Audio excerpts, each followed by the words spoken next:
Lycans and gentlemen, children of the night, nocturnals, night terrors, and all things that go bump in the night. Welcome to your monthly treatment of shock therapy. The doctor will see you now. Show me your woes, and I'll cure all that ails you.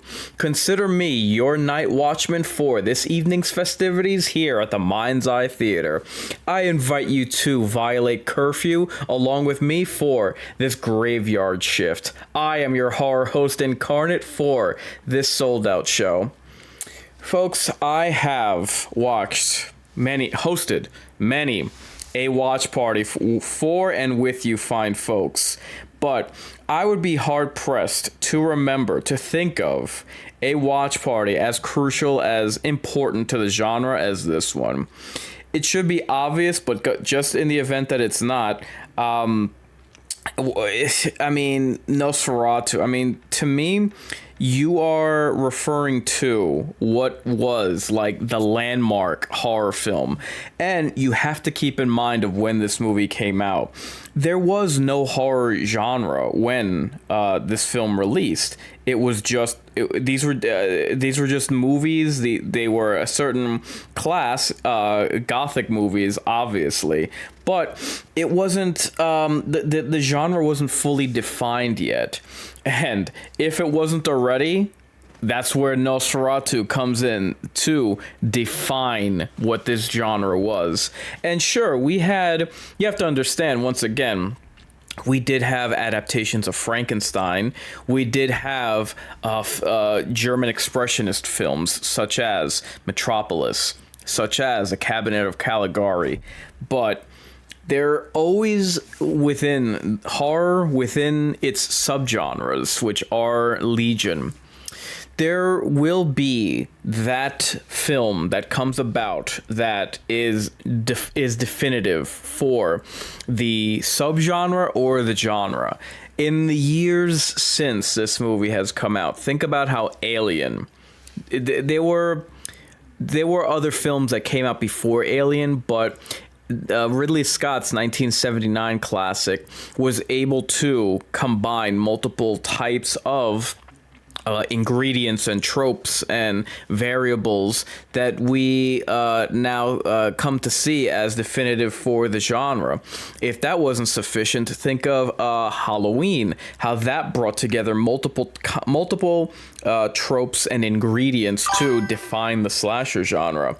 So every once in a while we do get that, and it's a slow build-up, and then everything comes together.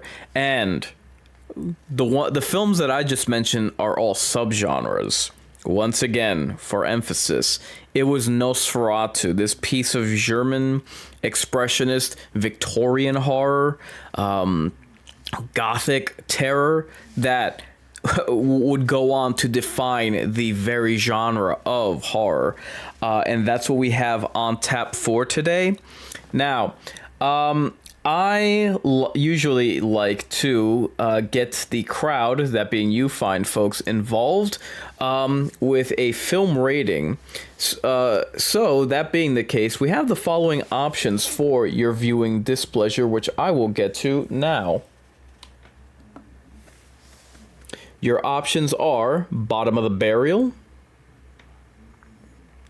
Shallow Grave, and my personal favorite, High Stakes. Now, it should be pretty obvious where it is that I fall in this particular film. Again, this was such a definitive film for the genre. How can I go anywhere but High Stakes? And to me, I am a fan of certain silent era films. That's how far back this film goes, that this was not only in a time before the horror genre was fully defined, but this was in a time where we didn't even have sound. We didn't even have audio in these films. That would come later on. And it really does say something that this does hail from a time so far back in this in cinema, in horror, that it predates something that we take for granted, which would be even the sound that comes out of the characters. That had to be added later on, and along with the music that was added into these silent era films, the music would serve to add mood on top of having an orchestral score. So that's how far back this particular film, this genre-defining film, goes. So I have the totem pole up for everyone to vote in. It's only available on the YouTube chat. But that doesn't preclude you from being able to hit the like button, which just helps this video, this bloodstream circulate. So, unlike every other watch party that I've done, due to copyright reasons, I can't stream the movie. This particular, I'm going to try this particular watch party. I am going to not just live stream the Nosferatu film for you to watch along, so we're going to be watching the same film together, but it just so happens that in the lead up to the end of this year and the recent Nosferatu remake by Robert Eggers out in theaters now, a little YouTube channel by the name of Midnight's Edge decided to color correct their own version of Nosferatu in 4K. Now, you might be asking, well, why would they need color correction for a black and white film? Simple. Because this film, there were multiple scenes that were shot during the day that were given a certain texture and color gradation in order to make it seem like scenes that were shot during the day are actually shot at night. So, Midnight's Edge took it upon themselves to correct that color grade so that scenes that are taking place at night look like they're taking place at night. So we are going to be enjoying that, and also shout out to them for taking the time and effort to apply this edit, their own edit, which I could imagine came at their own expense, in order to, display this movie the way that it was always meant to be displayed. So, let me take care of a couple of housekeeping items. And, oh, by the way, I'm going to be trying this. This is the first time I'm doing this. And like I said, I haven't done this before because if you stream a movie on your YouTube channel, obviously you'd be hit with copyright strikes.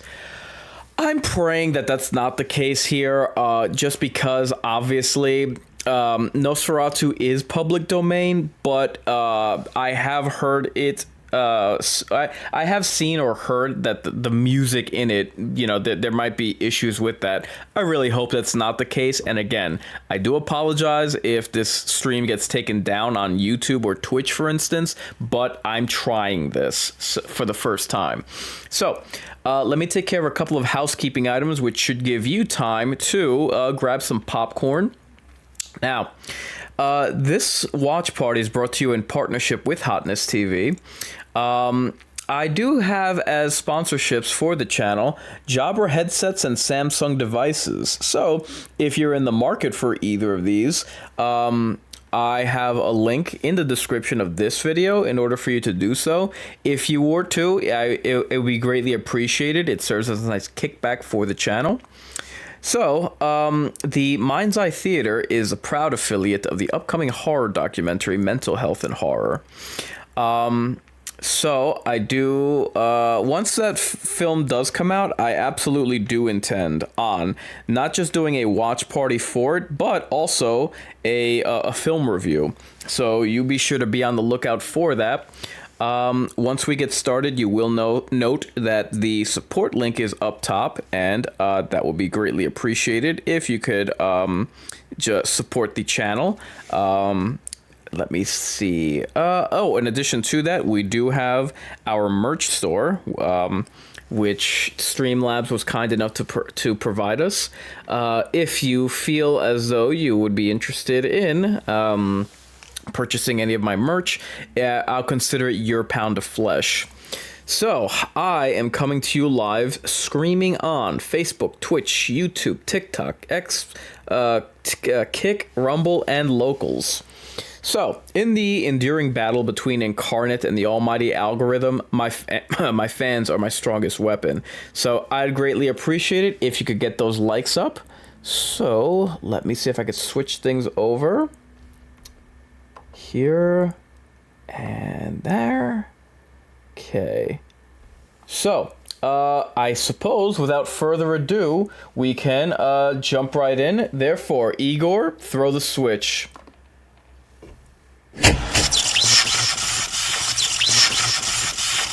And away we go.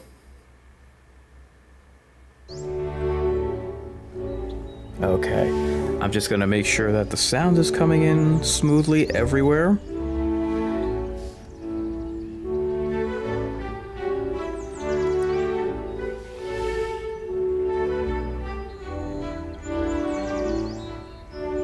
Let me just get rid of the YouTube chat. Okay.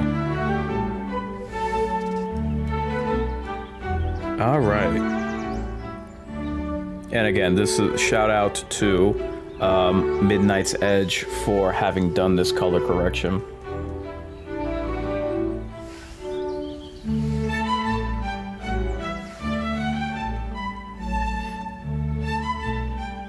I believe this was done in 4K.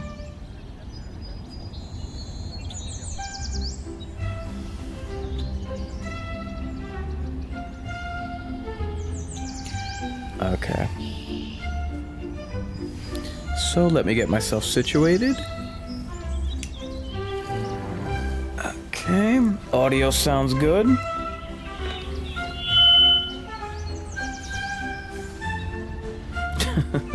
Yeah, the happy couple.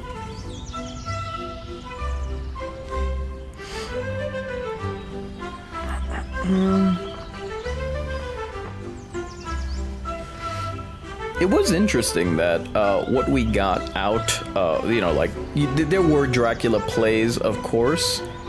Why did you kill them, the lovely flowers? It was interesting that we did get, again, there were obviously, what do you call it? Plays of Dracula. In fact, Bela Lugosi was in the Dracula plays, but it was not so fast, my young friend. No one outruns his destiny. Prophetic words. But this was the first, major film. There was also a property agent by the name of Knock, the subject of all sorts of rumors. One thing was certain: he paid his people well. So that's, what do you call it? Narration by the lead editor, I believe, from Midnight's Edge. Yeah, Orlock looks particularly, he looks pretty frightening himself.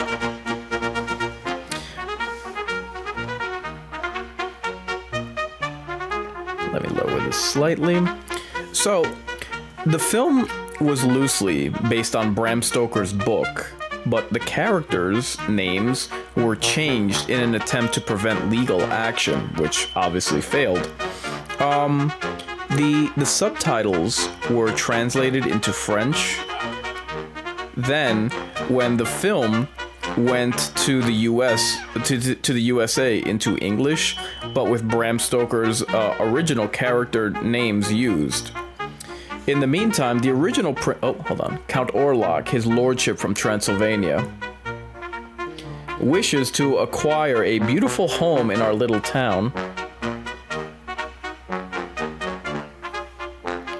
You could earn a nice bit of money.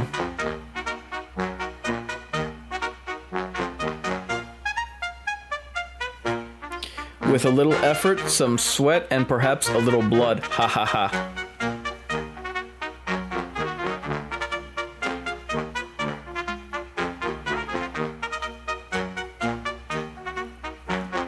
Jesus. He just looks like he suffers from tooth rot.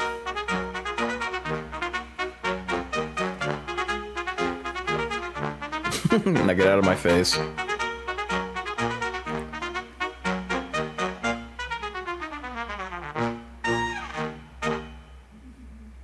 Okay, I think I could get back to the narration.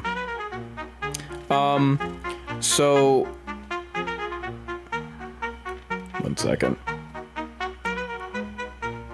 So the American version went to the UK and then was translated back into German for a release there. When the restorers were about to make a definitive version... Hold on. He wants a fine deserted house.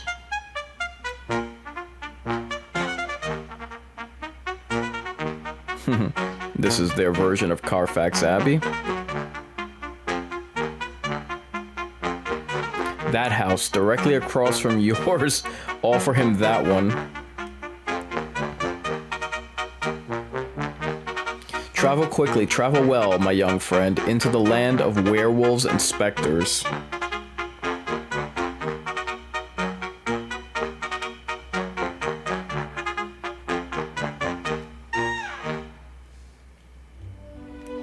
Okay, like I was saying, the American version of this film went to the UK and then was translated back into German for a release there. Hold on. I must travel far, far away into the land of beasts and phantoms for us, Ellen.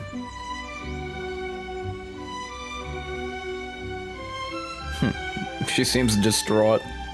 Well,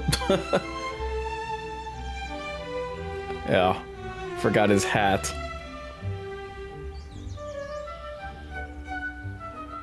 Okay.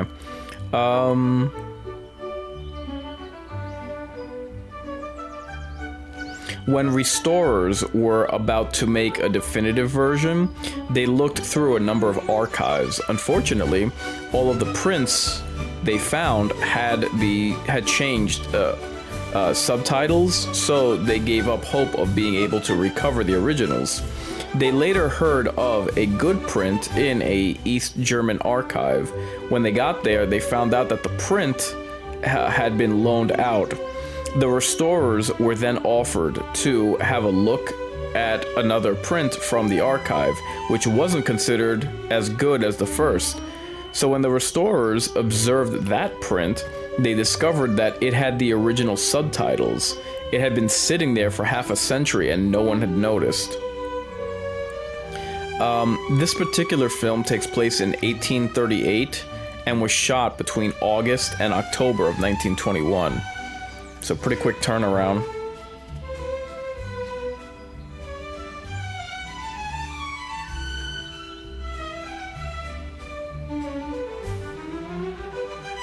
Before departing to Transylvania, the land of spectres and robbers, Thomas Hutter placed his wife, who was anguished with worry, into the care of his friends, the rich shipowner Harding and his sister.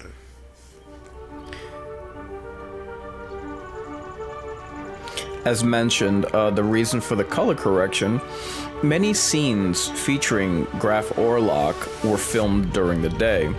And when viewed in black and white, this becomes extremely obvious. So this potential blooper is... Oh, hold on.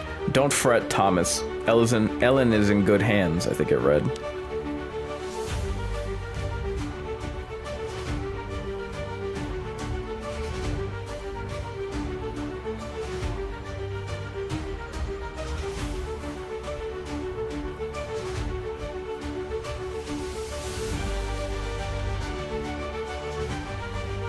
Anyway, this potential blooper is corrected when the official versions of the movie are tinted blue to represent night.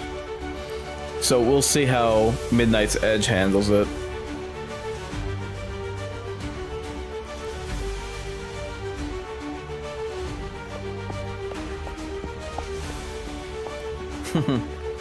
Much appreciated they adding that, And horse. so young Hutter traveled far, on many dusty roads, through many foreign lands, but at last the peaks of the Carpathians loomed before him.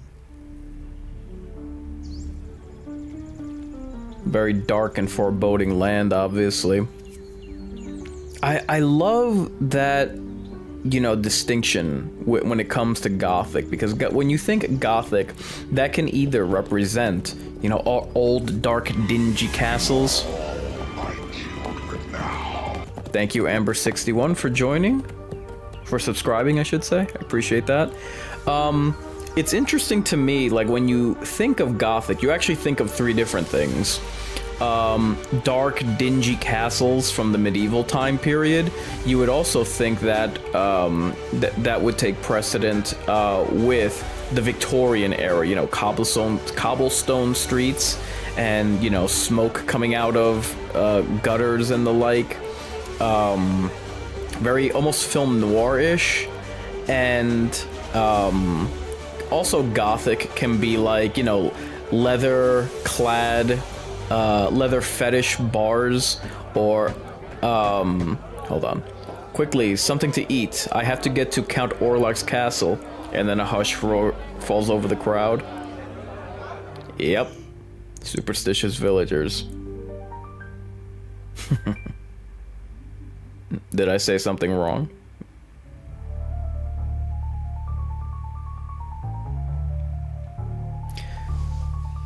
When I say modern Gothic, think of something like Underworld, or someone like the Blade movie. So it's interesting that the word Gothic would carry so many different meanings. You shouldn't go any further now. The werewolf roams the woods.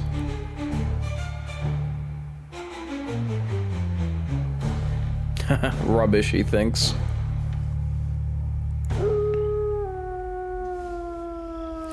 Yeah, here, obviously the creature that they say is a werewolf because of, you know, the time period that they had with, you know, makeup effects weren't what they would turn into down the line.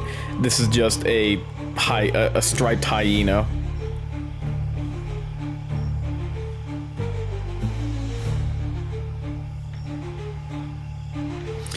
So,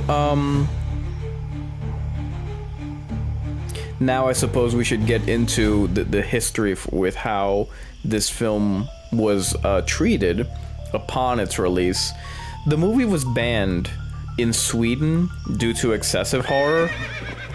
The ban was officially lifted in 1972, so it took them exactly half a century to allow viewing of this film.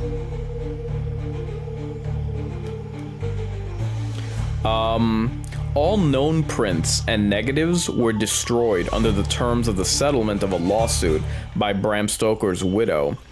The film would subsequently resurface through second-generation reels in other countries. This is the oldest surviving Dracula film, and the first to be released. Dracula's Death from 1921 was filmed in late 1920 and early 1921, but not released until 1923. Of vampires, ghastly spirits, bewitchments, and the 7 deadly sins. I wish someone would adapt. From Belial's seed sprang the vampire Nosferatu, who doth live and feed on the blood of humankind. Beyond deliverance, he doth dwell in ghastly caves, sepulchres, and coffins, filled so with God-cursed earth from the fields of the Black Death. Good echo effect on Black Death.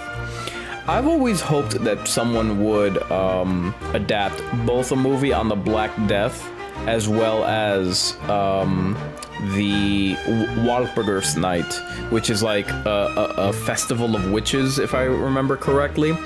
And the missing chapter from Dracula, the novel, actually depicts Jonathan Harker, who is, I think, being chased through a graveyard during Walpurgis Night.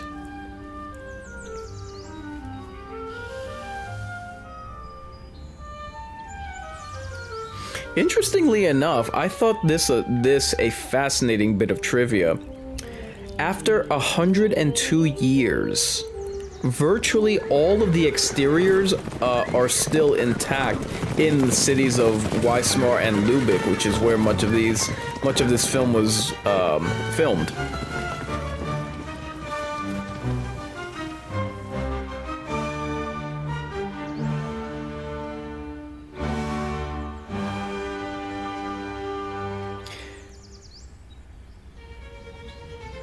Of vampires, ghastly spirits, bewitchments, and the 7 deadly sins.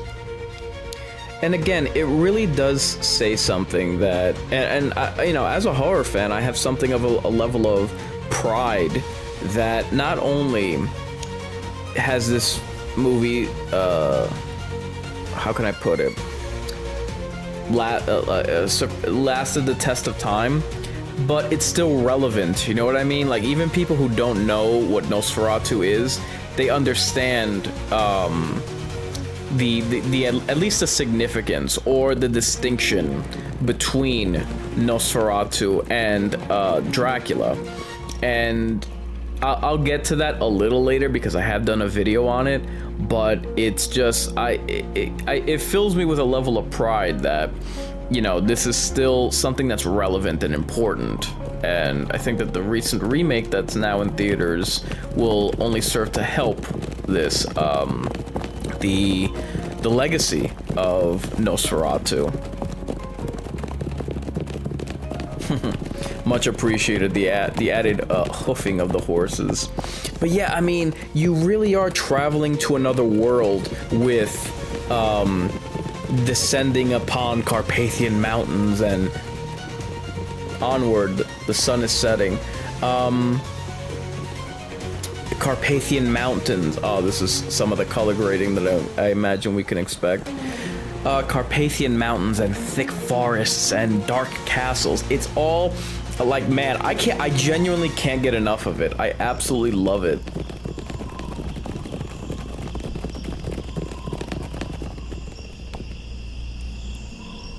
Why'd you stop? We never go beyond the pass. And this is something else. I really like how the you can't be serious. I like the inclusion of the gypsies because I'll double your pay to go the rest of the way. Offer what you like. We're not going any further.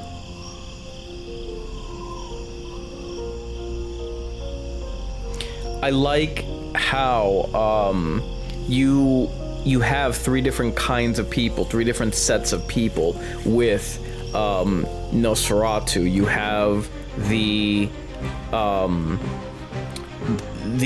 villagers, who are the gypsies, who probably have the most exposure to Orlock and his ilk and his brood. And then you have, hold on. As soon as Hutter moved beyond the pass, the natives dared not cross and set foot on the other side of the bridge. The airy visions he often told me about seized hold of him. So you'll have the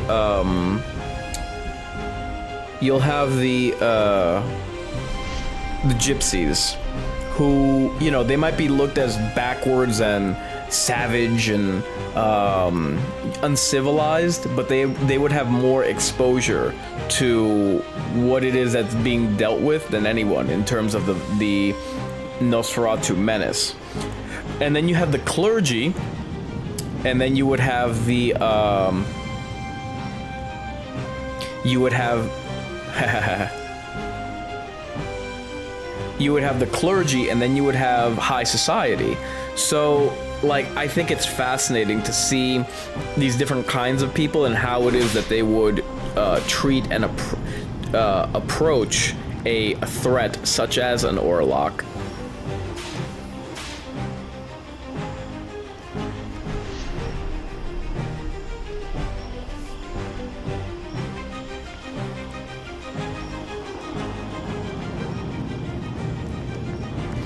So, in addition to his facial structure, Max Schreck, who plays Count Orlok, he was cast because he stood 6'3" tall.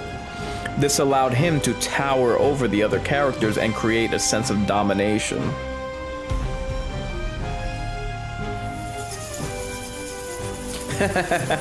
Oh, they are bats. A little. They weren't too distinct, but I thought that they just added that that sound effect to give the suggestion of bats, but there actually were in the picture.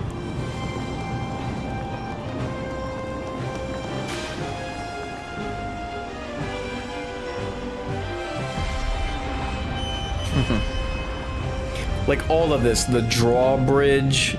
Here we go. The man of the hour. The drawbridge, the castle on the on the top of a mountain. The decaying architecture, the huge doors. I just love all of it.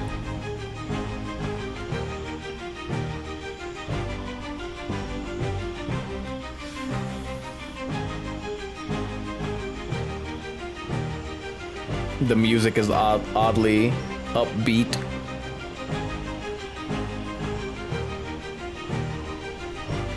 One of the aspects that I really adore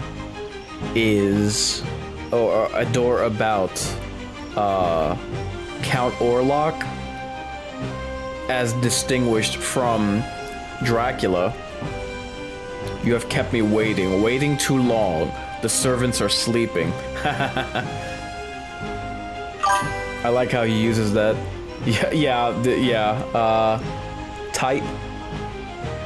Typhon Set, I think your name is. Yeah, this music isn't particularly good.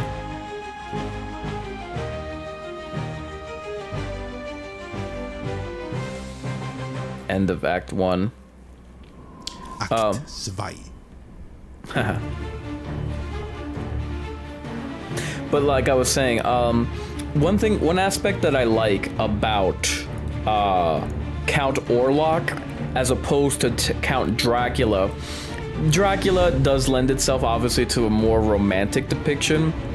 However, Count Orlok not only is, a monster through and through, I really like how he looks like a rodent. I think that's what helps this depiction and helps him look monstrous. And it's just one of the things that, really just goes to show that it should have never been brought to trial, that this is a copy, so to speak, of Dracula, a counterfeit Dracula. You have hurt yourself, precious blood. Someone should put some creepy music in, either from a scary movie OST or 9 Inch Nails or something, I agree.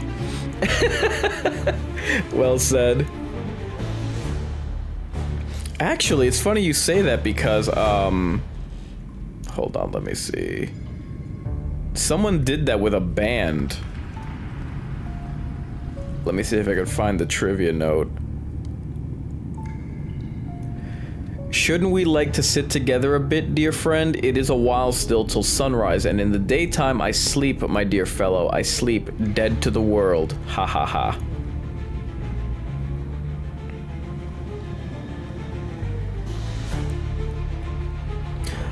So, I believe your name is Typhon Set. You might be interested to know that there was another version of the film re-released in the late 90s, which replaced the film's score with the music of goth metal band Type O Negative. This film is introduced by the late David Carradine. Just as the sun rose, the shadows of the night withdrew from Hutter as well. Just slumped over. What a drunk.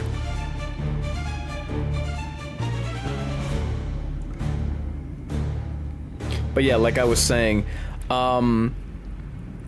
I like both Dracula and Nosferatu. But I think that what serves to distinguish them is, like I was saying, the look and how they would overall act. Because again, you would get out of a Dracula a much more tragic figure, you know, sympathetic to a degree, like we got with the Gary Oldman, Bram Stoker's Dracula, which I absolutely love. I love that movie. I think, like, look, I will always be respectful of Bela Lugosi, but I think that Gary Oldman, his version of Dracula, very underrated, and I see that as the definitive Dracula. Having said that, there's nothing sympathetic about Count Orlok. I like the description of him. He's looked at as someone alien, and I like that description. And not alien as in an extraterrestrial, you know, but alien in the sense that he is just truly something other than human. And I like how he's regarded in that way, both by the audience and the filmmakers, as well as like the lore behind him. I like when filmmakers have like a particular mindset about a monster, a movie monster, that goes into the making of said monster that may not be readily visible on screen, but it imparts and impacts how it is that these directors and filmmakers go about depicting said monster. My darling dearest, do not be troubled that your beloved is far away. For instance, think about how John Carpenter envisioned Michael Myers as the Shape. You know what I mean? And that word isn't used. Hold on. The mosquitoes are a terrible nuisance. Two just bit me on the neck, side by side, quite close together. Really, you're that dumb? But yeah, you like. Thankfully, they haven't been. None of the Halloween films, if I remember correctly, have been so thick-headed as to use the word the Shape. Hold on. One dreams deeply this desolate castle, but let that frighten you. Don't let that frighten you. But yeah, like I like the idea of Orlock being considered an alien, something other.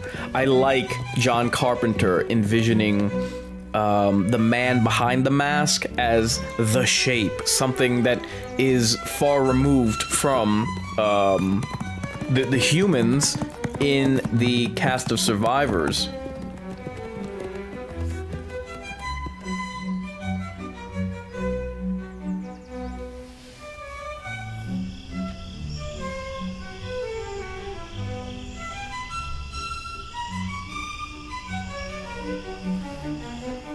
The spectral evening light seemed to revive the shadows of the castle once more.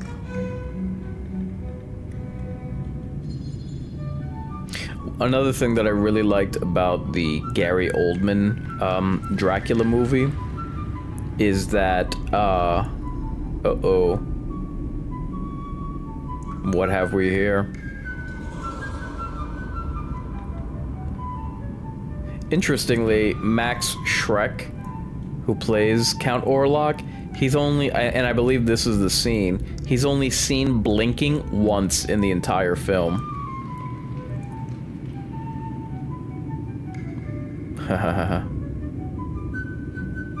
Your wife has a lovely neck.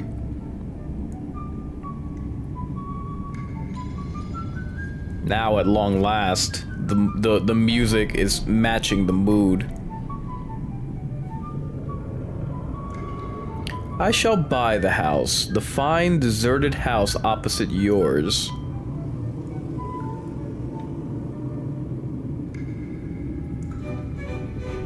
And this is another thing, they don't suggest that, this obviously being Jonathan Harker, that his wife is, you know, a reincarnated love of Vlad Tepes.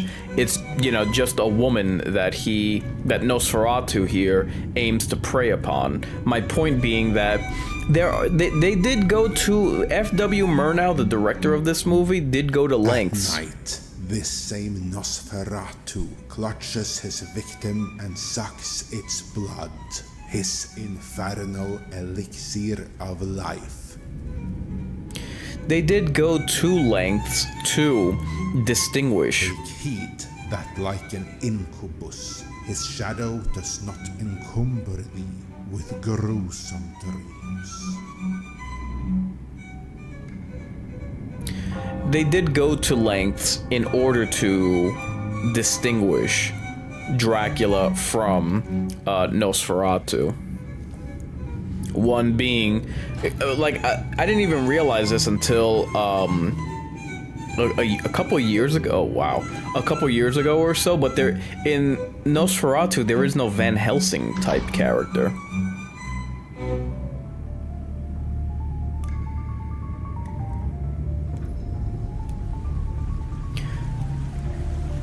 So, Count Orlok and his servant Nock are communicating in occult language. The documents between Orlock and Nock are written in Enochian language, an angelic language recorded in the private journals of English occultist John Dee and his colleague, English alchemist Edward Kelly. This iconic scene, I love it.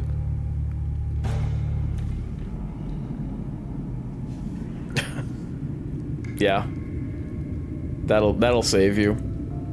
It is interesting, that reaction from humans. Like we're terrified. Hold on. At the same hour. We're terrified to sleep without the covers over our feet.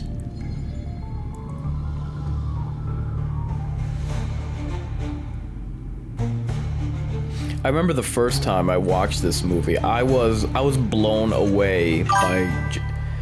I took 2 tabs of acid that were stuck together thinking it was one. It's been a brutal trip, but your voice is very soothing and reassuring. Why, thank you. I've been told that often. I've been told I have a voice for narration.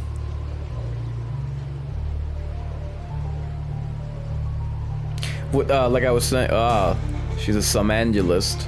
I think that's how that's pronounced. She's a sleepwalker. Somnambulist. Ellen?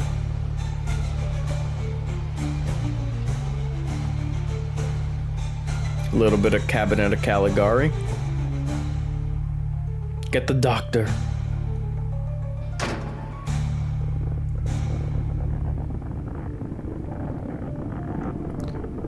Their use of shadow is truly something haunting. And there's multiple, it never gets old in this movie, and there's multiple scenes, all of which are iconic. I kind of like that, how the husband is being fed upon and she's having nightmares. Thomas. Huh, he's newly fed upon.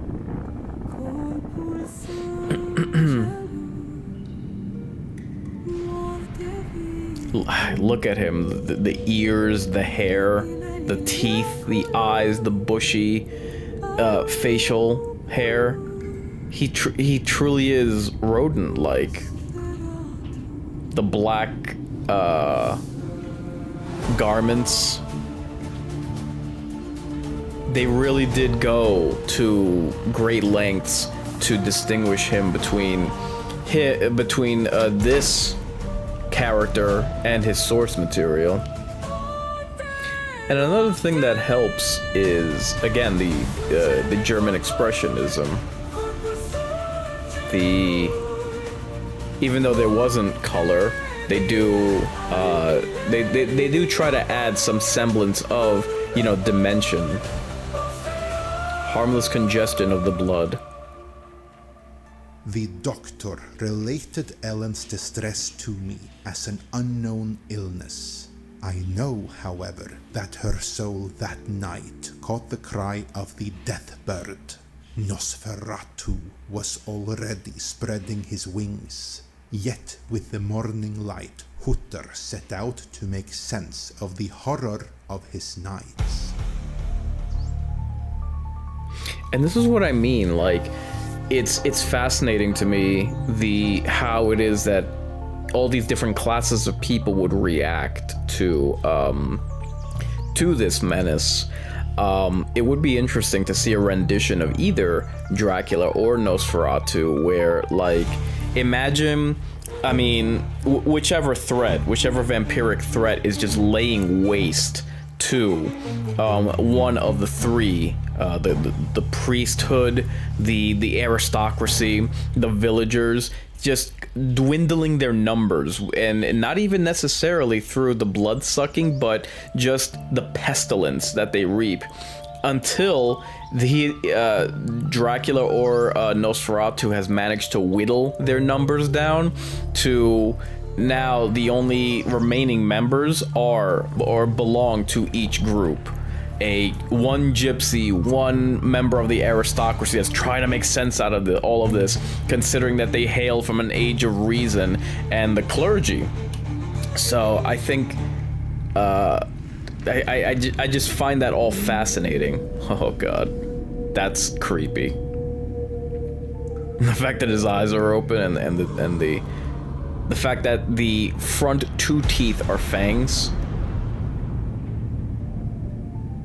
Incredible. I also like the elongated, not just the claws, but the elongated fingers are very spider-like. It's really amazing when you look back at movies like this. Like, they got it, you know what I mean? This is a complete character from top to bottom, and it's iconic, and it's not like anything is missing.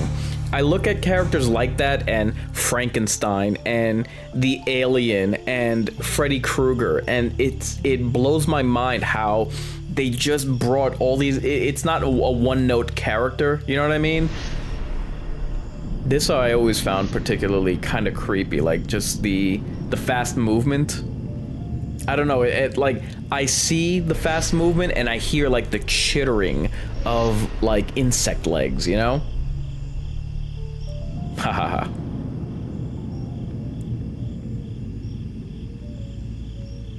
In Gary Oldman's Dracula, I believe Dracula used gypsies as his minions.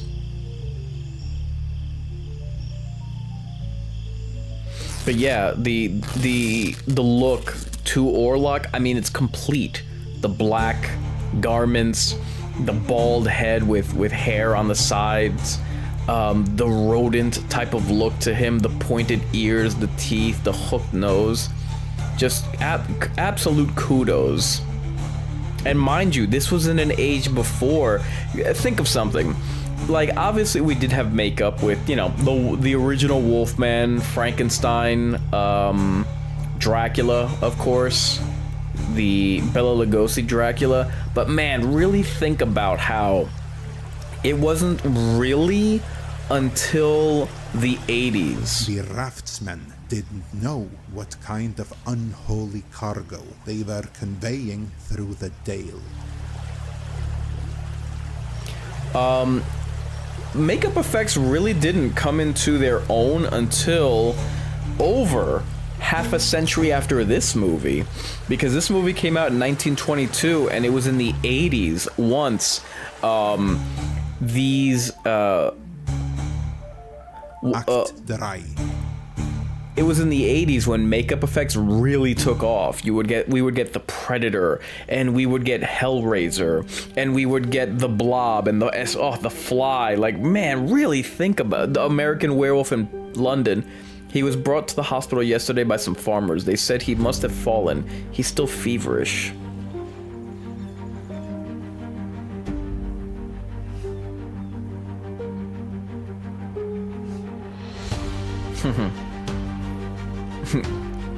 Someone take a dip. Like I was saying, coffins. Like I was saying before, one thing I like about the Gary Oldman Dracula movie is that Nosferatu was on his way. The danger for Visborg drew nigh.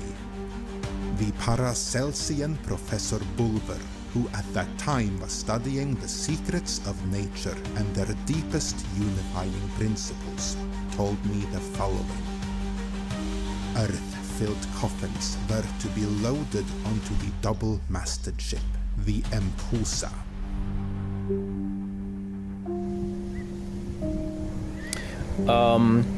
The Gary Oldman, hold on. The Gary Oldman vampire Dracula movie, we set sail tonight. I like how the castle is a character. Like, it really delves into and reinterprets a lot of tropes that we would expect from, you know, an old dark house. Bill of lading for the ship Empusa. Route Galas to Visborg, departing from Varna port. Cargo 6 crates of dirt for experimental purposes. So as mentioned, the schooner which transports Count Orlok is called Empusa. This is a reference to Greek mythology. The Empusa is a type of shape-shifting phantom always feminine, that was thought to prey on young men for seduction and food, and in some versions craved the blood of its victims.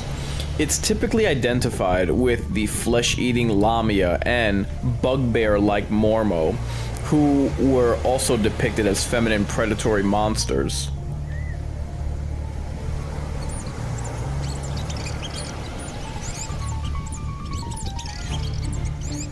Oh, that's another aspect. While the Gary Oldman film did have Dracula transform into, you know, a swarm of rats, again, along with the look... Hold on. In those days, I should note, Professor Bulwer was demonstrating the cruel habits of predatory carnivorous plants to his students at the university. In fascination and in horror, they observed nature's mysterious and merciless ways.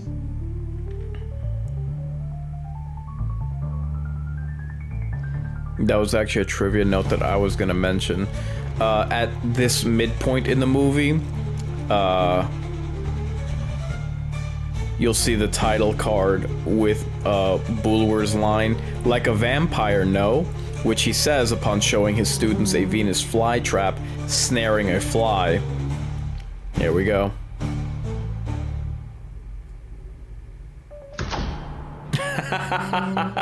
Good sound effect.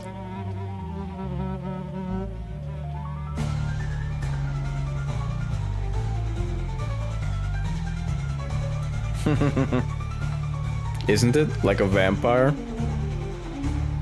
Hold on. It seems that the approach of the Strangler, Nosferatu, already compelled the property agent Knock into his shadow. So obviously, as I've mentioned many a time, that the patient admitted yesterday is going mad. As I've already alluded to with Nosferatu's appeal as something vermin-like, I like how it's almost like maybe the rats are under his control, or he does represent plague, not just thirst, and the way that Dracula would, lust, but actual plague. I really that would be much more akin to blood is life, life is blood. That is much more akin to a Nosferatu than it really would be with Dracula. And I like that just his presence brings that upon. I like it when a monster can actually affect the ambiance. Or the fauna. Like, for instance, Candyman with his bees. I would love to see a sequel that really takes advantage of that, like how his bees are like harbingers for him, you know what I mean? And this one here,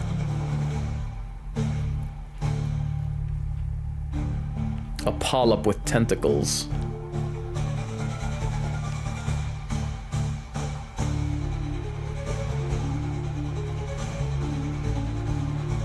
Interesting. Transparent, phantom-like. See, now the music is kicking in more the way it should be. Ominous. Almost incorporeal.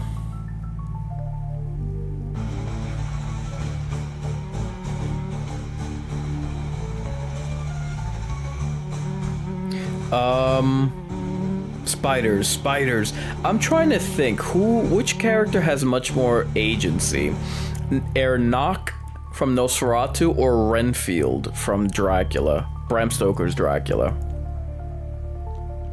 I really do like the depiction in Gary Oldman's Bram Stoker's Dracula, where he's just completely out of his mind.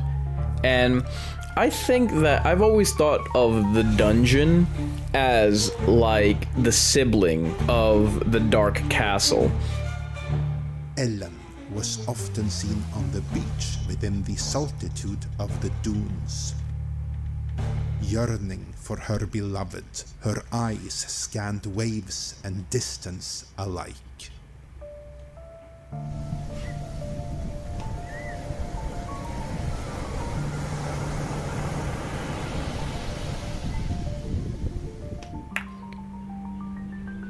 Interesting, hold on.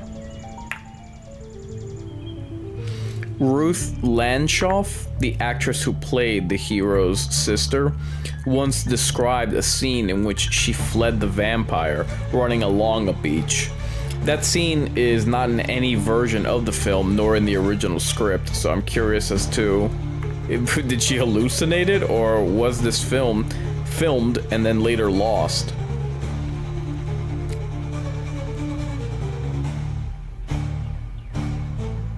But yeah, I like how Orlock really, like, because obviously Renfield is crazy. Renfield is admitted into an asylum in Dracula. But I like how Orlock is just like a darker, crazier version of him. I like that, how the beach is a cemetery of sorts.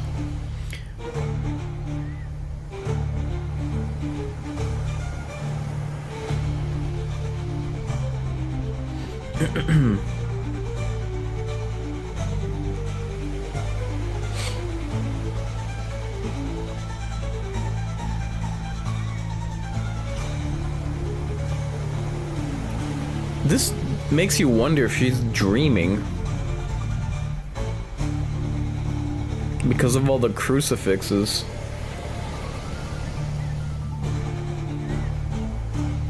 My darling dearest, do not be troubled that your beloved is far away. This all obviously is the letter from before.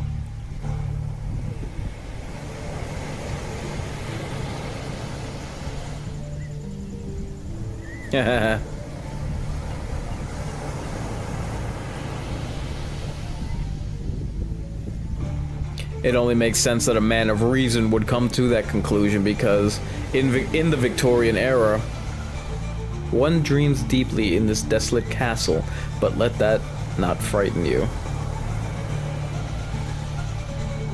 And it makes sense that you know, because the Victorian era would be defined by the Age of Reason. So, and that's what I mean. Like, I like the idea of the clergy realizing that a Nosferatu is something unsettling. You are in no shape to travel. You must rest.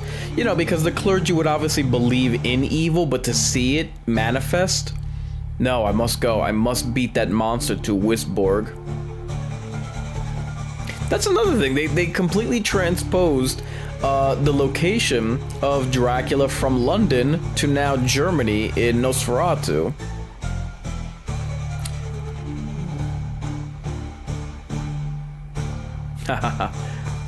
Their version of the Demeter. But like, no matter which version you're being treated to, I like that so many of the locales are iconic. You know what I mean?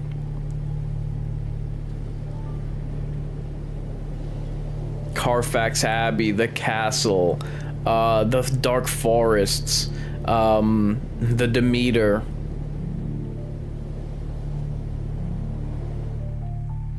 It was a shame that the last voyage of the Demeter that actually came out last year wasn't, I mean, it didn't quite hit the mark, and it was competently made, but it was missing that like flair, you know what I mean? That like something to make it click, something to make it stand out, and it did certainly try. It wasn't just like a flat rendition of that chapter, but it really needed more scares, and it needed something more in order to be considered a you know, a worthwhile contribution to the Dracula legend. It really didn't hit its mark. Again, competently made, but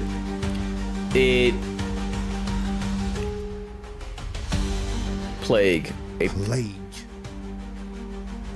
A plague epidemic has broken out in Transylvania and the Black Sea ports of Varna and Galas.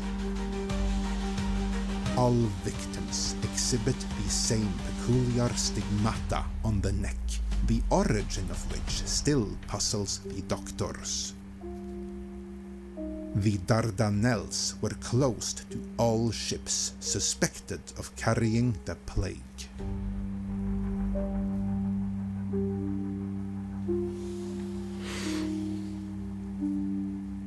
Again, in the Gary Oldman Dracula, even though at one point Dracula does transform into a swarm of rats, to me, I would much more readily identify rats with Orlock.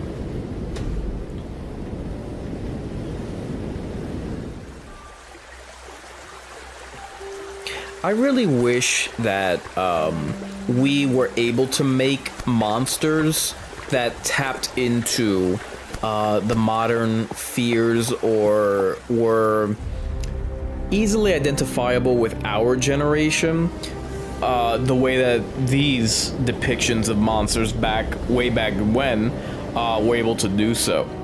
Just so that we could have like signature trademark horrors of our generation, you know, something that's not a remake, something that isn't a part 12, something that's really unique to our era. One of the men has fallen ill below deck. He's delirious. That was one thing I really did wish that we got to see more of out of the last voyage of the Demeter. It would have been cool if it would have been a good addition if like paranoia was, you know, infecting the ranks of the ship. That way, he'll be fine. Just give him some rum. That way, like, I would have liked to have seen the crew begin to turn on each other before they begin to turn into the living damned.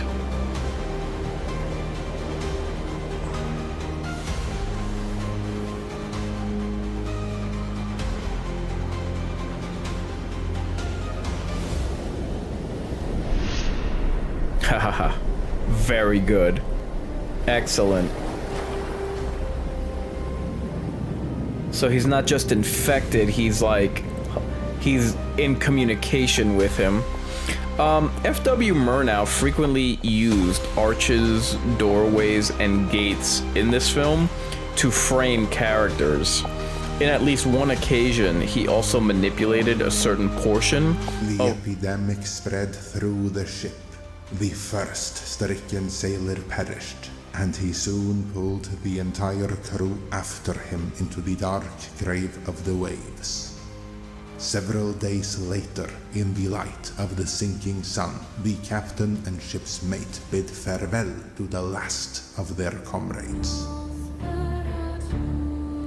Like I was saying, in at least one occasion, F.W. Murnau also manipulated a certain portion of a shot to achieve the desired frame effect. So, while what exists of the original score by Hans Erdmann has been newly recorded with a full symphony of orchestra for the 2005 restoration released by the F.W. Murnau, I want to see what's in the accursed coffins, pray for my return. He's going alone.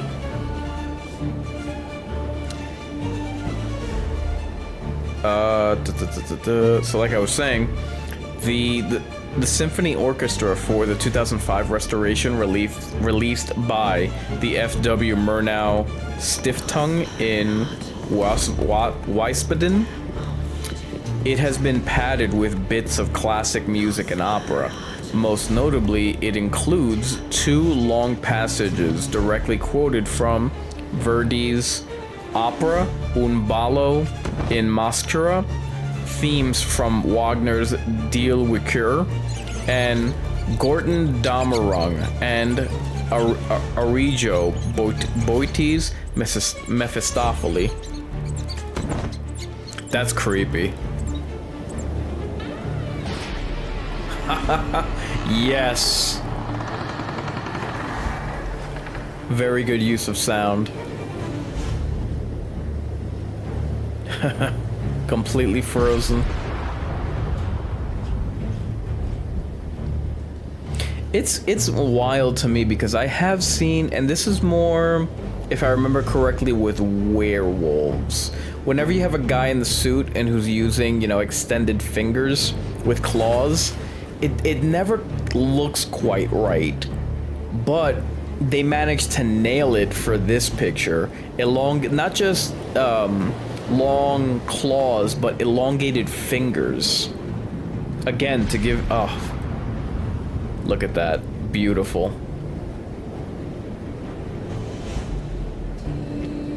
Yes, I forgot about that. This was depicted if I'm not mistaken, Dracula 2000. Someone who either the captain of the ship or the sole survivor ties himself. The ship of death had acquired its new captain. Either the captain or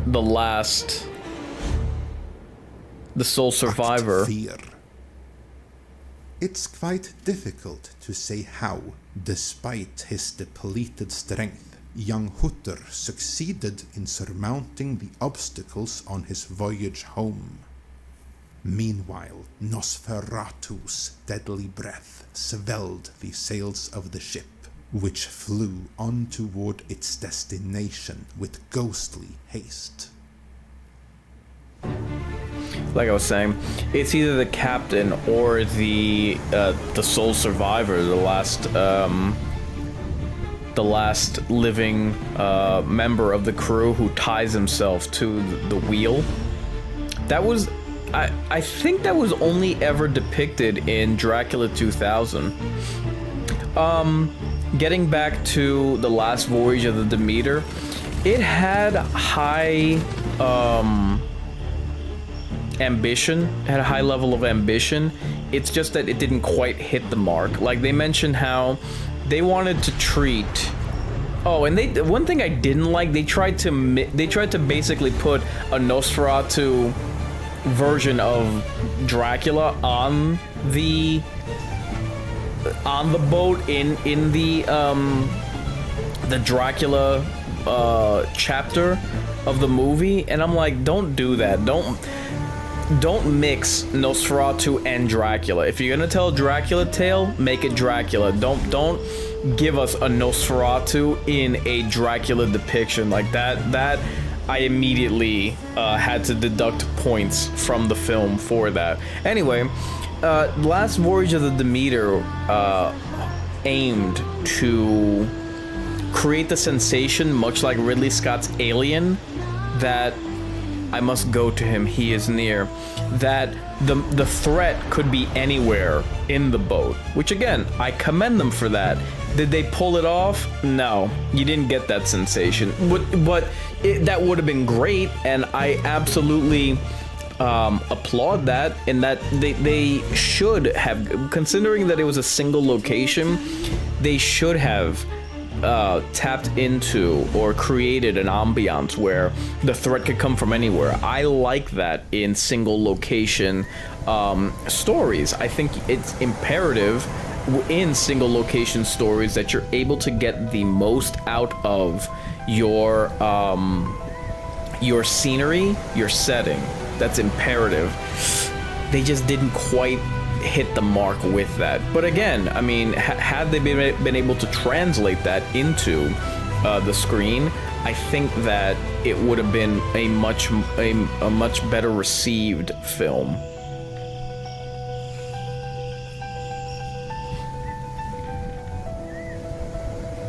Oh, she's running out to meet the boat, and Orlock is already aware of his master's arrival.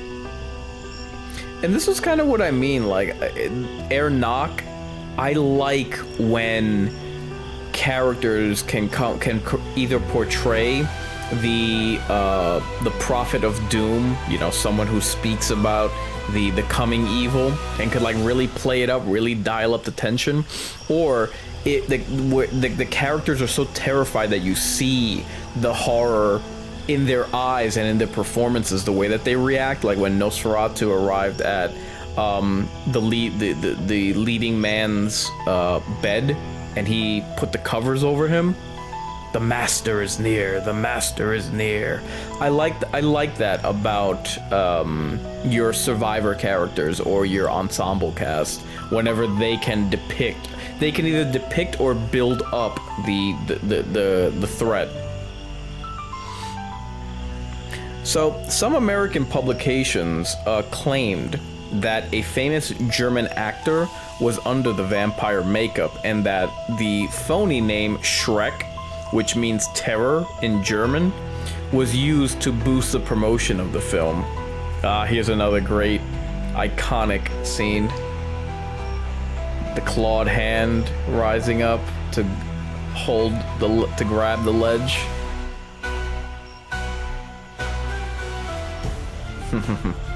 Really good. So Max Schreck, his real name, was an accomplished German stage actor who had appeared in some other films before this one. The Chittis and Orava castles were used as locations for Orlock's castle. For a long time, I pondered why Nosferatu was said to have brought with him so many earth-filled coffins from his homeland. However, I later found it recorded that vampires can only draw their unholy shadowy strength from the accursed earth in which they were buried.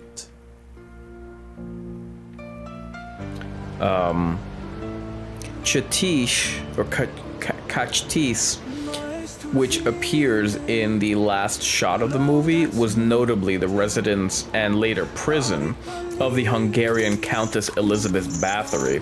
How do you like that?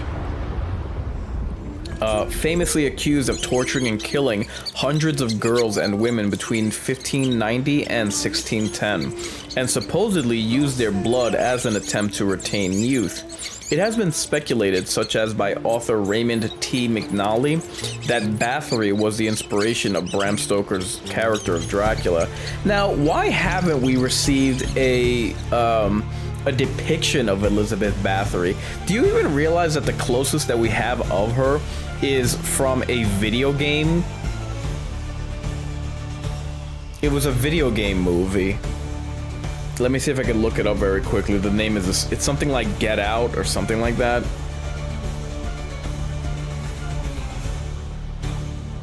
No, Stay Alive, I'm sorry. Yeah, Stay Alive was the name of the game. But that's wild to me. Like, one would think of that would be like a slam dunk.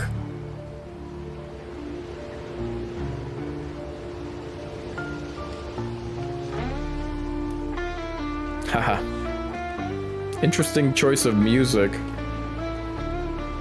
So, contrary to popular belief, the vampire's name is Orlock, not Nosferatu. Nosferatu is an archaic Romanian word for vampire. The origins of the word are unknown.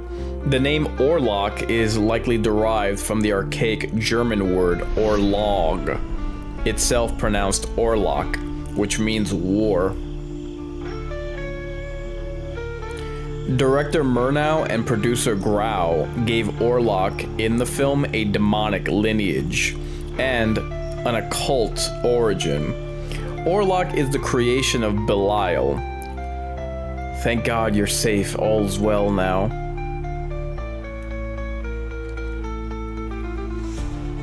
Okay, like I was saying, Orlock is the creation of Belial, one of the satanic archdemons.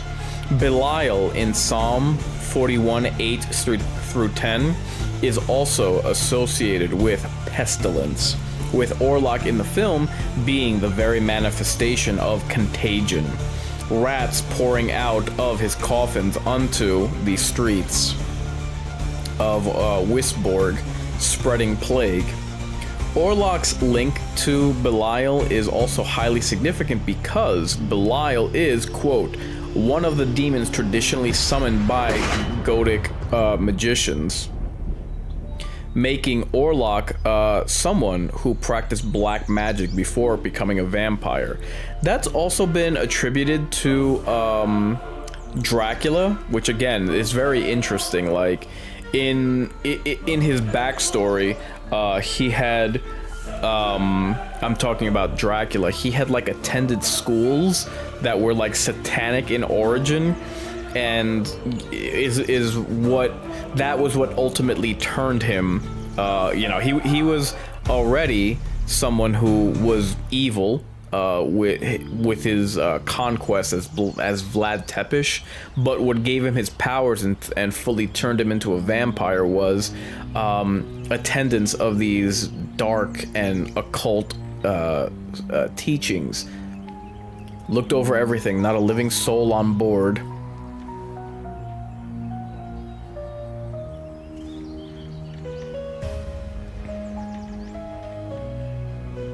So the bizarre looking buildings were not a special effect or something built for the film. Orlock's new home was actually a set of warehouses. The buildings have been preserved and still exist as of 2024, more than 102 years after filming. I would like to see someone take another crack at adapting Last Voyage of the Demeter. I think it's deserving of another chance. If only because I have a soft spot. I have a soft spot in my heart for single location films. Think Phone Booth. Hold on. Varna, July 2nd. Crew, besides myself, the captain. 1 helmsman, 1 ship's mate, 5 sailors.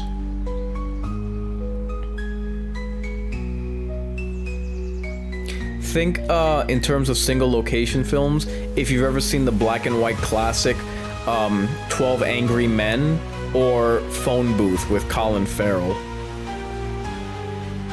Or the movie Cube.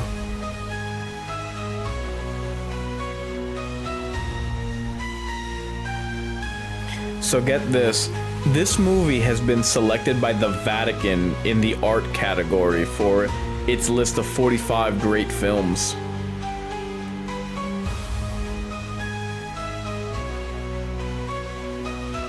Look at that. It's just the amount and the amount of talent, lighting, the shadows, the art, the architecture, and for a black and white film, their use of shadow was intricate and imperative for what it is that they were trying to depict. Day 2, July 13th, one sailor is taken ill with fever, heading south by southwest, wind direction northeast. Day 3, July 14th, mate is talking nonsense, claims an unknown passenger is below deck.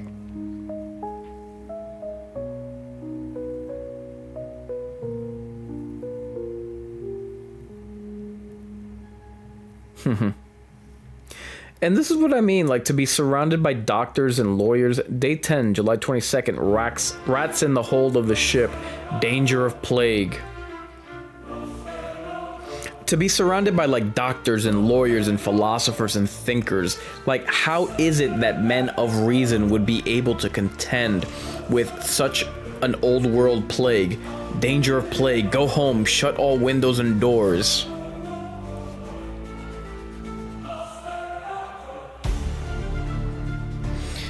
Yeah, I really wish that this aspect of area of effect, I genuinely wish that this could be added to werewolf lore.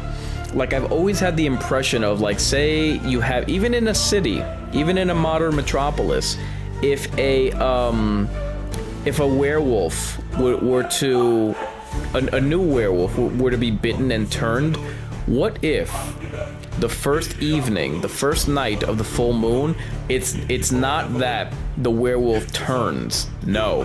What if, like, the entirety of his environment was almost adapting to him? Meaning that, hold on. Proclamation. It is hereby decreed. It is hereby decreed that the honorable magistrate of this town forbids populace to transport the ill or plague-stricken to the hospital, lest the plague spread through the streets. Imagine, even in a modern metropolis, like, the first night, the first full moon, is the city in which this newly turned werewolf resides. It's as though nature itself, or what remains of it, is bowing to its new master, the hunter, the werewolf. And what I mean by that is you can have, for instance, trees grow larger, like better cover for the werewolf. You can have tree branches, like, knock down lighting poles to turn alleyways dark with no electricity and no light. Perfect spot for a werewolf to take its prey to feed upon. What can be maybe like slight earthquakes or cracks that occur that open up sewer or cause sewer lids to fall into the very sewers that they're supposed to be covering for. Perfect escape route for a werewolf. Things like that. I wish that area of effect would be, someone would think to add that into werewolf lore. And this is what I mean, like, it's most likely the case that Nosferatu, that Orlock did not even directly cause this death, but just his presence causes plague. Hutter made his wife Ellen swear not to touch the book which had frightened him so with its strange visions. Yet she could not resist its bizarre and morbid attraction. Typical woman. At night, Nosferatu clutches his victim and sucks its blood, his infernal elixir of life. So Werner Herzog told Terry Gross in 1998 that he feels this is the greatest German film ever made. Herzog is the one who directed the first remake, Nosferatu. Take heed that like an incubus, his shadow does not encumber thee with gruesome dreams from which no other salvation is possible, but that a maiden, wholly without sin, makes the vampire forget the first crow of the cock. Would that she sacrifice herself and give freely of her blood. Yeah, sorry. Werner Herzog is who directed the first remake of Nosferatu from 1979. Excuse me. Excuse me. What was I saying? When I first... These are the buildings that still last to this day. This is what I see each evening.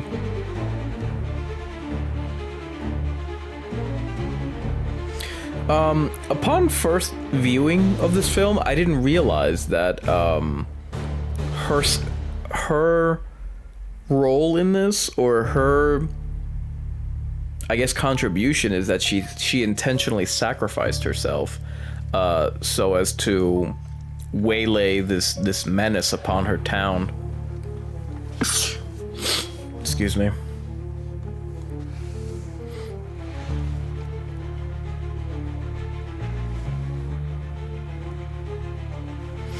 This film is included in Roger Ebert's great movies list. The film is included in 1001 Movies You Must See Before You Die, edited by Steven Schneider. It's the only instance in the book where both the original film and its remake, Nosferatu, the Vampire from 1979, is included.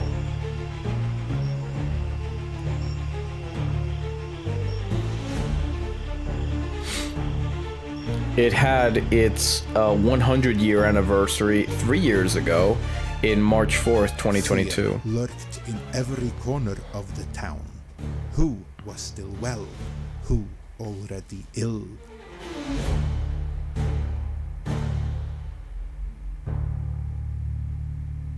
I'm not feeling well, I'm scared. Don't fret, sister. I'll try to find Sievers.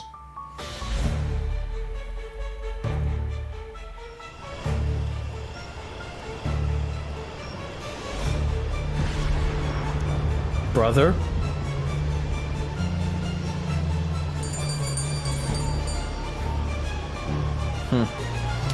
Apparently, Nosferatu wants some alone time with his prey.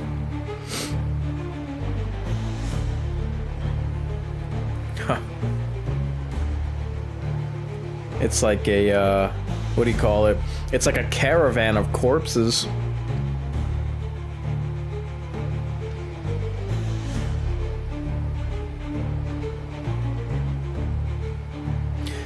And that's another thing that, like, that goes so long and so far as to depict how, like, just the mere presence of a monster can cause so much havoc. Just it being around, and that's before the claws come out and it itself feeds. I really like that. Take heed that like an incubus, his shadow does not encumber thee with gruesome dreams from which no other salvation is possible, but that a maiden, wholly without sin, makes the vampire forget the first crow of the cock.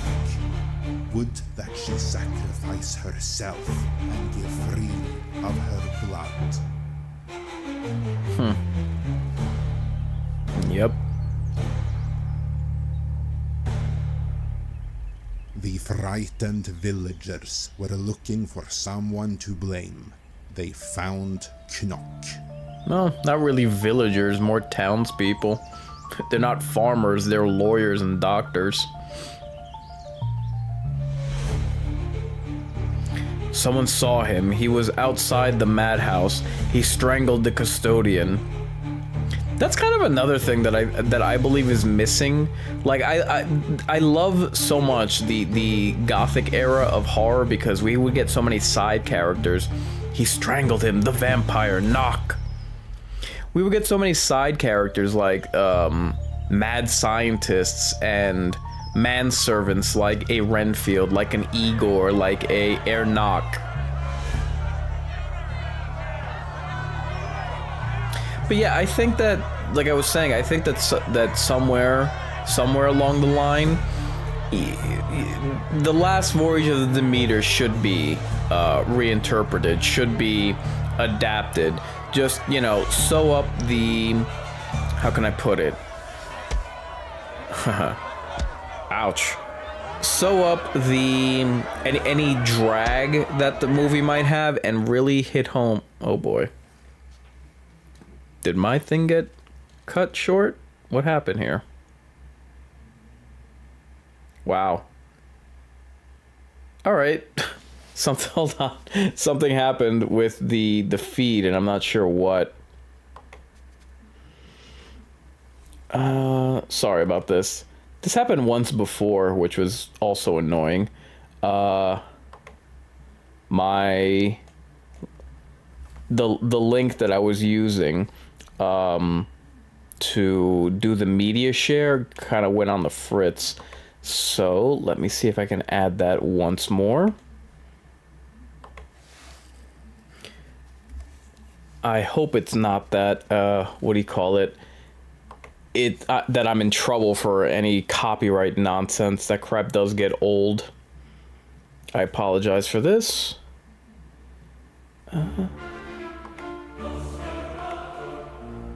Okay.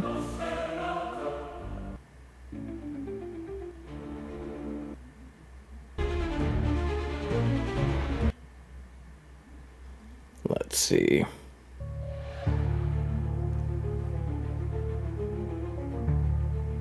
Where are we?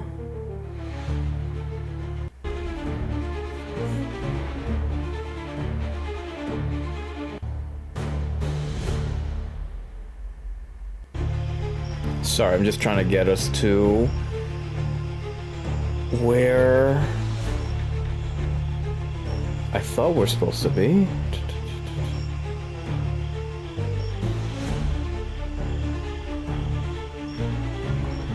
I apologize for this. I don't know why this happened at this point in time. Yeah, I don't know. It's not... 1 second. This happened last time, so it must be something with my settings. Let's see.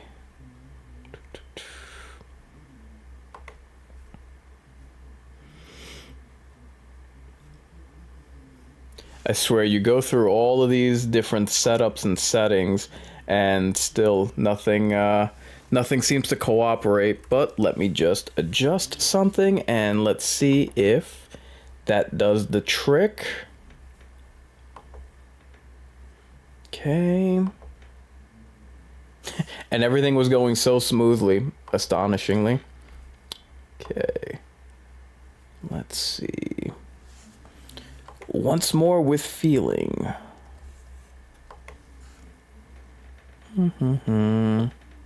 Sorry about this minor inconvenience. Let's see if this gets going. Nope.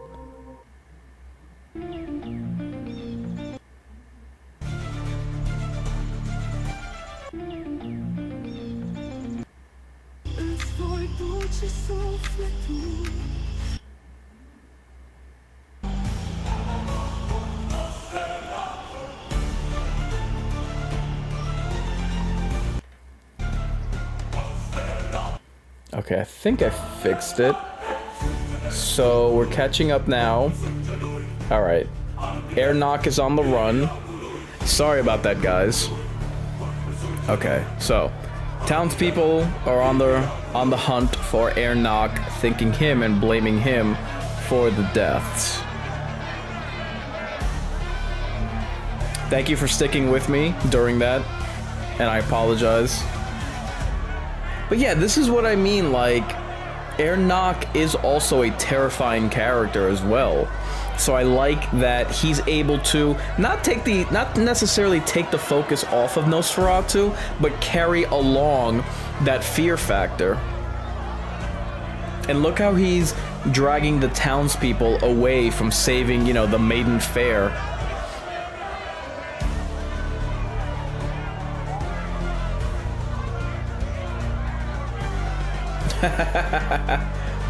I figured it was a scarecrow.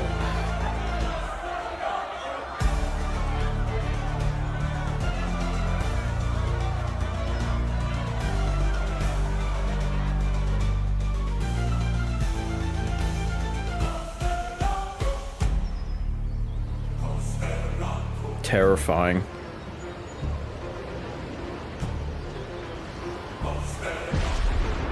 Haha, good use of sound.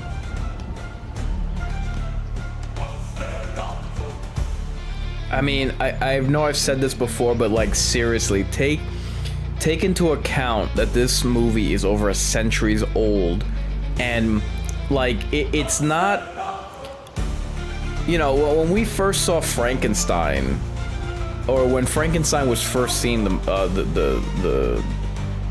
movie from the 1930s, it was terrifying. But now, you know, we obviously respect the character of Frankenstein. But, you know, if you look upon Frankenstein, you're not terrified of him. You know what I mean? This, though, this guy looks terrifying still. This design, and it's over 100 years old. Truly something fascinating.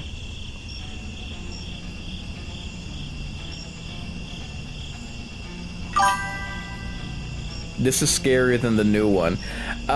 Kevin McCall, I have to agree.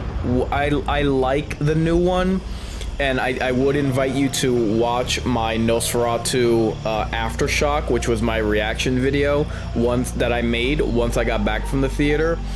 I wasn't a fan of the look of Count Orlok in the new one. I didn't find the movie particularly scary. Look, I like it, I recommend it, but it didn't quite hit the mark. And this movie is terrifying. Yes, you are correct. And again, I wish they had stuck to a more rodent-like look for Bulwer. Get Bulwer. I do wish that they had stuck to a more rodent-like look for the new Count Orlok. But yeah, one of the reasons why I like this movie is that it still holds up. And mind you, this is not only still a scary movie, but Count Orlok in this film is himself still scary for the reasons that I mentioned. Like, I love the hair around his ears, and the ears itself look oh, beautiful. That iconic scene. I like the stretching sound from the shadow. I'm almost tempted to, after doing this watch party, watching Bram Stoker's Dracula from the 90s, which I think is criminally underrated. Again, there are aspects of the new one, of the new Nosferatu. Oh, here we go. There are aspects of the new Nosferatu film that I like. Again, I highly recommend it. It's just that it's not as great as I hoped it would be, and it definitely had the potential to be.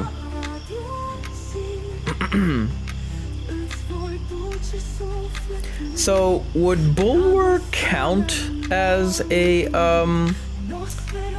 A Van Helsing stand-in? I don't know. I don't think so.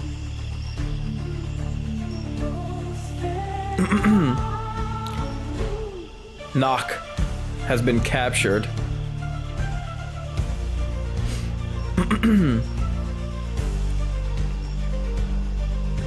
And here's that color grading that Midnight's Edge provided. And now comes the dawn.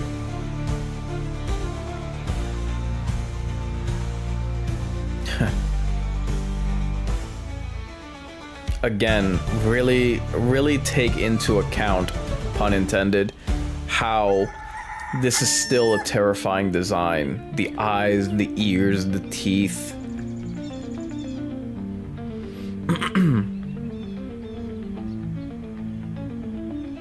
The master. But yeah, while we have gotten away from mad scientists, I do wish that we would get monsters that have like a subject, a servant, you know what I mean? I think that only adds to like the majesty of our monsters. And to think of a monster as like royalty in their world is something frightening, because you would think of royalty only for someone dignified, but for a monster to have that, I don't know, there's an eeriness there. So, horror fans are probably already familiar with this, but not only was Dracula's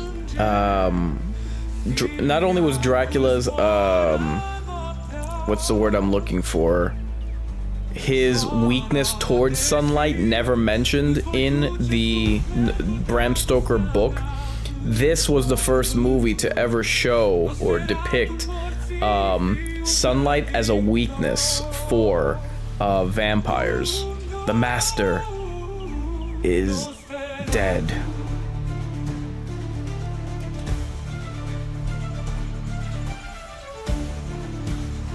So this was her sacrifice in order to end the threat. Again, I had not picked up on that the first time that I had seen this movie.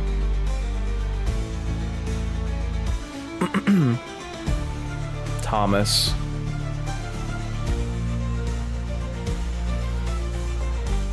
But yeah, I mean, there's so much of this that is iconic. It doesn't quite delve as deep into German Expressionism as something like Cabinet of Caligari, in the sense of the surreal looking environments I very much enjoyed, I very much appreciated. It's strange because much like stop motion, which there is an artistry behind stop motion. It's witness the miracle on the heels of the truth. At that very hour, the great death came to an end. Confronted by the victorious radiance of the living sun, the shadow of the death bird was dispersed.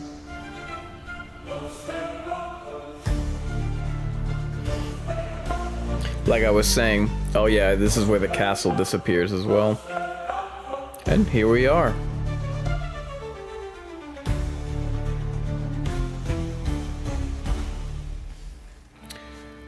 So, with that being said... And now his watch is ended. And now their watch is ended. So, I hope you guys enjoyed this watch. I hope it doesn't get copyright struck to hell. Having said that, man, it is my genuine honor to have hosted screenings this year of Alien, A Nightmare on Elm Street, my two favorite horror films and movie monsters, and now Nosferatu. If for no other reason, those aren't just films that I like. I mean, those are films that are important to horror, to the genre. And I do these watch parties because I love the reminder of how great these movies really are. I absolutely adore reliving them with all of you. And it's amazing to me that this movie isn't just of its time, because again, I can enjoy a Frankenstein movie, and something like that will always be the reverence for it will always be there as far as I'm concerned. But it's just the fact that while there is a reverence and a respect there, I can watch a Frankenstein and not necessarily be terrified of it. You know what I mean? This movie, like Kevin McCall just mentioned, it absolutely still holds up. It is still scary. The look, the ambiance of it. I do wish that the music for this iteration matched the level of fear of a Count Orlok, but still, that's not a knock to Midnight's Edge. And by the way, shout out to them for this rendition, for the work that they put in for this 4K upscale and color grading, color correction. But man, it's such an honor to have rewatched this, and that there is still a level of respect for this movie. I watched this and I'm just amazed that, first off, that this movie got made. It's crazy that, the lawsuit with the Stoker estate tried to extinguish any lingering remaining cut of this film, and that it still survived. Copies of it were out there in the wilderness, and man, it would have been such a travesty, such a tragedy if this movie had all copies had been burned or buried, or just destroyed. And to me, I always get a smirk knowing that that's part of its legacy, because I don't know, the thought of like the townspeople with torches and pitchforks coming after all available copies of Nosferatu, and yet it's still surviving. To me, I don't know, like what can be more perfect of a piece of this movie's legacy than that. Again, I shout out to Midnight's Edge for creating this copy, for going to the lengths that they did in order to make sure that something like this was given a color grade, a 4K upscale. I genuinely am happy that they were able to put this together, especially before the release of the recent remake. Here's the point in the watch party where I like to discuss, or I like to keep the good times rolling and suggest other films in the vein, pun intended, of what it is that we just watched. There's a formula to it. A very simple formula. Make it a blockbuster. Right. So watching this movie made me actually want to watch Bram Stoker's Dracula, which if you would like to see other movies similar to the one that we just watched, my recommendations would be Phantom of the Opera, Cabinet of Caligari, Metropolis, The Invisible Man, and The Bride of Frankenstein. And by the way, be sure to check out The Ultimate, this is the name of the video, The Ultimate Nosferatu, a Symphony of Horror 1922 retrospective on the YouTube channel Midnight's Edge Retrospectives and Classics. So, let me see. Let's take a look at what is on the scene for Mind's Eye Theater and the Greater Mind's Eye.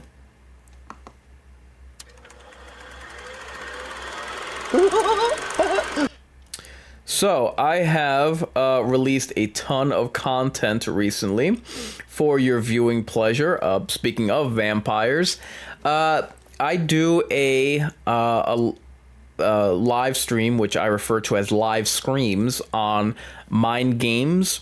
I've done live screams nights 2 and 3 of Legacy of Kain Remastered.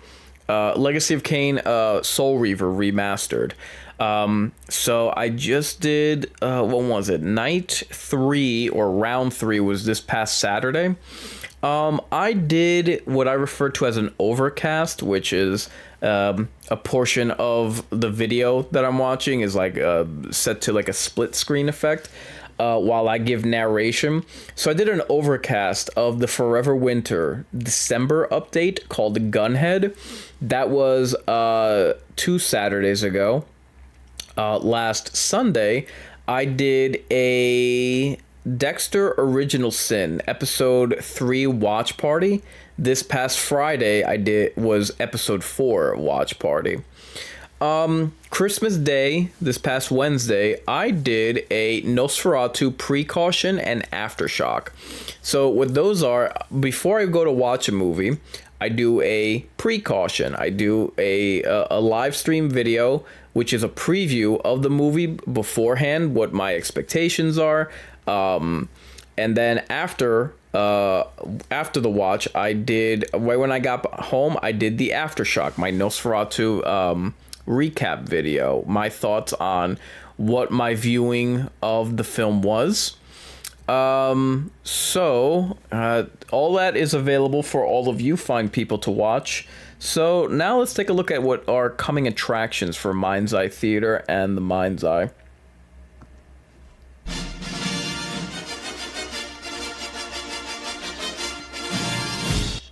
So, like I said, on Tuesdays is when my typical night is for the Mind Games. And Mind Games, similar to how Mind's Eye Theater are watch parties for horror movies, Mind Games are my live screams for survival horror. So I like to get the market cornered.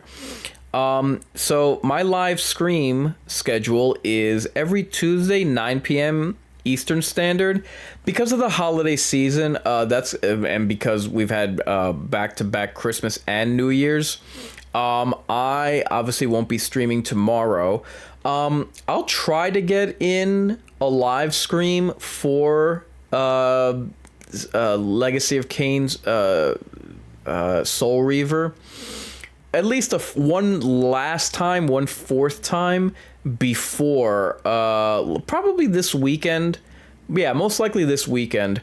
In addition to that, once that is over with, January will be the month number 2 of my winter stream warning, which is my attempt to not only play survival horror, but survival horror with a winter theme. So every month of the season, all the way up until March, I will be playing a new winter-themed horror game. So in December was Legacy of Kain Soul Reaver Remastered. We have another remaster on the way for all of January, which will be The Thing Remastered. So let me take a quick look how many Tuesdays we have in January. We have 4. So I will try to get in. Let's see. The first week I'll probably do 2 live streams. One on Tuesday the 7th of January, and then one that weekend. But you can catch my playthroughs of that. And the only other thing that I have planned for now is every Friday will be a watch party of Dexter Original Sin. So I will have other I will have other watch parties planned. Like, for instance, I saw that Smile 2 is now available on I think it's Paramount Plus. And there was a horror movie that came out called The Inheritance that came out this summer. that I didn't get to see. I still have to see when Longlegs is gonna finally stream on something so that I can watch. But I subscribe to my socials like Facebook or X so that I can give announcements on that. I can roll out what my schedule will be for the watch parties. So that's been enough for me. Again, shout out to Midnight's Edge. Please be sure to check out their retrospective on Nosferatu. And let me think. Actually, before I go, speaking of videos for you to watch, I do ask that you check out my Shadows of the Vampire, The Legacy of Nosferatu. This was the second ever video that I did on my channel. Excuse me. So this actually goes into, I believe, 10 different iterations that other films and franchises have made to depict a vampire that is reminiscent of Count Orlok. Again, I think, if I'm not mistaken, there are 10 different films and franchises that depicted vampires or vampiric creatures that were based on Nosferatu. So be sure to check that out. And that's pretty much it for me. I'm trying to think. Oh, everyone absolutely have a happy new year. When I check back with all of you fine folks, it will indeed be 2025. And I will have plenty of Mind's Eye Theater videos on horror, as well as mind games for all of you for your viewing displeasure. Therefore, mark your calendars and say your prayers. I've been Incarnate, offering a word of caution. Fear the worst, so long you recognize who's best. Time to your fate, time to subscribe to your fears. Scary night, isn't it? Looks like right out of a horror movie or something. See you in your dreams. Oh, come back anytime. Bring your friends. Welcome to my nightmare.